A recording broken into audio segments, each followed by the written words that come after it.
হায় রে, সকাল থেকে কিচ্ছু বিক্রি হয়নি। ছাড়ো, উপরওয়ালার যা ইচ্ছে। ভাই কাপড় দেখাও তো। ঠিক আছে, দেখাচ্ছি। কি হলো ভাই? ভাই, আমার নামাজের সময় হয়ে গেছে, যদি পারো তুমি পাশের দোকান থেকে নিয়ে নাও। না না ভাই, আমার এক্ষুনি কাপড় লাগবে, চাইলে তুমি ডবল টাকা নিয়ে নাও। ভাই, তুমি যতই টাকা দাও না কেন আমি দিতে পারবো না, কারণ আমার নামাজের সময় হয়ে গেছে।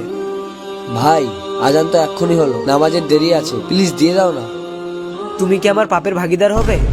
পাপের ভাগিদার মানে? কাল যখন আখিরাতে উপরওয়ালা আমাকে প্রশ্ন করবে আমার ইবাদতে তুমি দেরি কেন করেছিলে, তখন আমি কি উত্তর দিব? যে কিছু টাকা লোভে পড়ে গেছিলাম? না ভাই, কিছু টাকার জন্য আমি আমার ঈমান নষ্ট করতে পারবো না। না ভাই, এই পাপের ভাগিদার আমি হতে চাই না। এক কাজ করো ভাই, তুমি আমার সাথে নামাজ পড়তে চলো, তারপরে এসে তোমাকে ভালো ভালো কাপড় দেখাবো। আচ্ছা ঠিক আছে ভাই, চলো। يا رب العالمين الله الله